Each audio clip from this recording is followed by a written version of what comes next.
Bonjour mesdames et bonjour messieurs, merci de nous suivre encore une fois sur la plateforme de la télévision Renaissance. Bienvenue au rendez-vous du journal en français. D'abord les titres de ce journal. Il est difficile de croire aux commissions électorales provinciales qu'elles peuvent être neutres pour bien conduire le processus électoral. Les associations de la société civile burundaise restent pessimistes. Vous entendrez dans ce journal Justice Nkuruziza, présidente de la coalition de la société civile pour le monitoring électoral. Comparution ce jeudi matin d'un jeune élève qui a récemment publié sa chanson intitulée Délégué général. La police l'a accusé de produire une chanson qui met en cause les bonnes mœurs du pays. Vous aurez la réaction du porte-parole de la police du Burundi. Et puis, la présentation sur mercredi d'une vingtaine de présumés rebelles devant la justice rwandaise qui ont été appréhendés par l'armée congolaise. Ils sont du mouvement P5 dirigé par l'opposant rwandais Kayumba Nyamwasa. Ils sont composés par des Rwandais, des Burundais et des Ougandais. Voilà pour les titres de ce journal.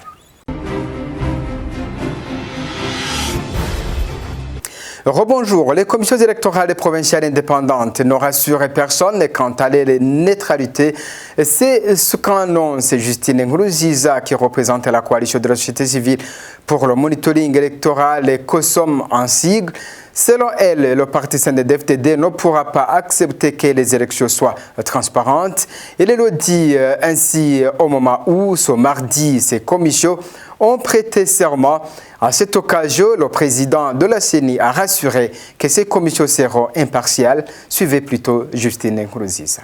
Tout le monde le sait très bien, et ces gens-là proviennent d'une seule tendance politique, donc du CNDD-FDD, soit ils sont du CNDD-FDD ou bien ils sont des partis connexes au CNDD-FDD. Donc tout ce qui a été fait dès le début, ça a été fait de sorte qu'une façon qui a toujours exclu les autres partis politiques, surtout les partis politiques de l'opposition. Donc rien ne présage la neutralité de ces membres de ces pays. Ça ne dit rien de bon en termes de neutralité parce que un parti comme le Frodebo qui a toujours été sur terrain et un parti comme le CDP qui peut déjà déclarer vouloir participer aux élections de 2020.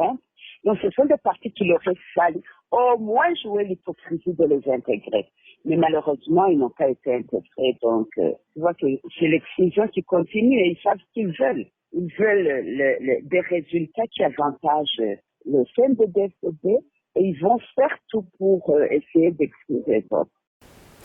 Justice à présent, comparution du jeune artiste burundais Oleg Mbaraka ce jeudi pour avoir incité d'autres jeunes dans la débauche à travers une vidéo qui a été partagée sur les réseaux sociaux. La vidéo intitulée Délégué général a dominé l'actualité ces derniers temps. La police indique que tous ceux qui ont acteurs d'une manière ou d'une autre seront objets d'enquête pour établir la responsabilité et appliquer des sanctions conformes à la loi. Suivez Pierre Nkurikiye, il est porte-parole de la police burundaise.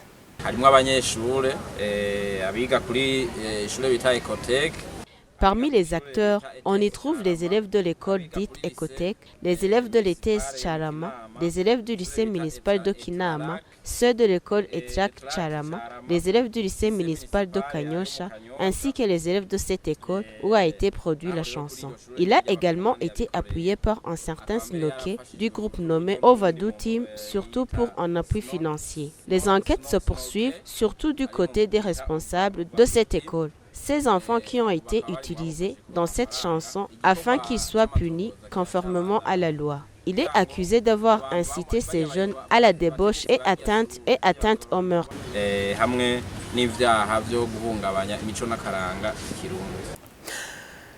Puis le gouvernement du Burundi bénéficie d'un appui de la Banque mondiale pour aider dans le programme de l'école fondamentale.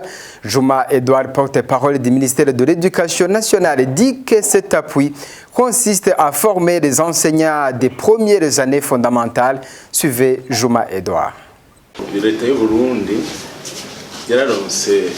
en provenance de la Banque mondiale pour soutenir le projet des écoles fondamentales et ce projet a commencé dans les classes de la première année fondamentale dès le début de cette année scolaire. Je dirais que ce projet a des étapes concernant les travaux que ce projet veut accomplir. Une de ces étapes est de soutenir les enseignants en les donnant des formations professionnelles et de suivre de près ces enseignants. Après la formation, ces derniers pourront travailler normalement. C'est dans ce cas qu'on a organisé la dite formation des enseignants qui s'est déroulée dans toutes les communes du Burundi qui sont en nombre de 219 et les enseignants qui ont suivi cette formation sont plus de 9000, y compris les directeurs qui sont plus de 4000 et aussi les maîtres responsables. La formation a duré 14 jours et elle s'est bien déroulée dans tout le pays.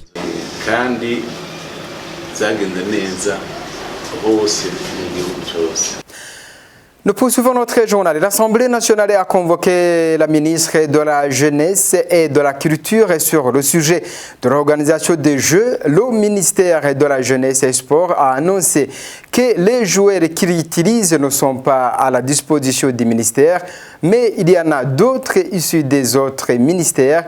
C'était sommet de crédit quand Perat Nyonguru répondait aux questions des parlementaires. On l'écoute.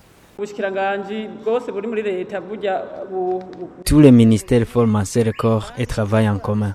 Les joueurs qu'on utilise au ministère de la Jeunesse viennent aussi des autres ministères puisqu'on travaille mutuellement. Avec le nouveau code, vous avez vu que le ministère de l'Éducation vient souvent ainsi que d'autres. Lorsqu'on organise des compétitions au ministère de l'Éducation, les experts du ministère de la Jeunesse se rendent à ce ministère afin de travailler ensemble. Il s'agit du même cas lorsque le ministère de la Jeunesse organise des compétitions externes. Nous envoyons des lettres aux différents ministères pour solliciter les joueurs et les athlètes. C'est pour cela que vous nous avez vu citer différentes disciplines et aux établissements scolaires. Mais les infrastructures restent une problématique en général, puisque nous n'avons pas de terrain de jeu et équipement pour les joueurs ou toute autre personne qui veut faire le sport. Pour le moment, le ministère envisage de rassembler tous les concernés pour mettre en place une commission qui va nous aider à résoudre ce problème.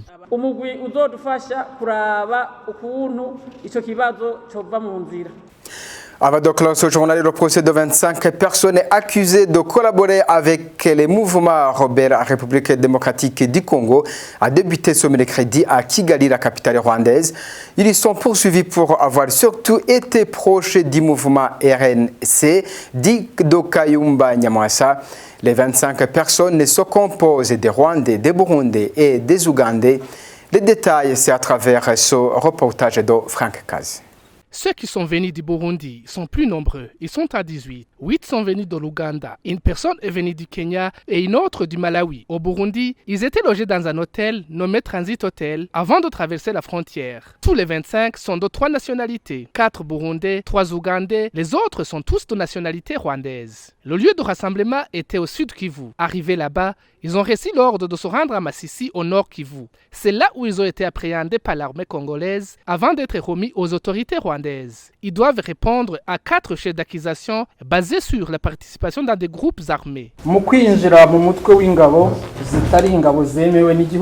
S'enrôler dans des forces armées négatives, ceci est une infraction prévue et punie par l'article 200 de la loi 68/218 du 30 août 2018 prévu dans le code pénal. Deuxièmement, ils sont accusés d'atteinte à la sûreté intérieure de l'État est une infraction prévue et punie par l'article 20 et 202 de la loi citée si haut. Troisièmement, comploter avec les États étrangers dans l'optique de faire la guerre. Ceci est une infraction prévue et punie par l'article 193 de la loi si haut citée. La quatrième et la dernière infraction est de vouloir fonder une rébellion. Icyaha cya kane ari nacyo cya nyuma ni ukurema umutwe w'abagizi ba nabi.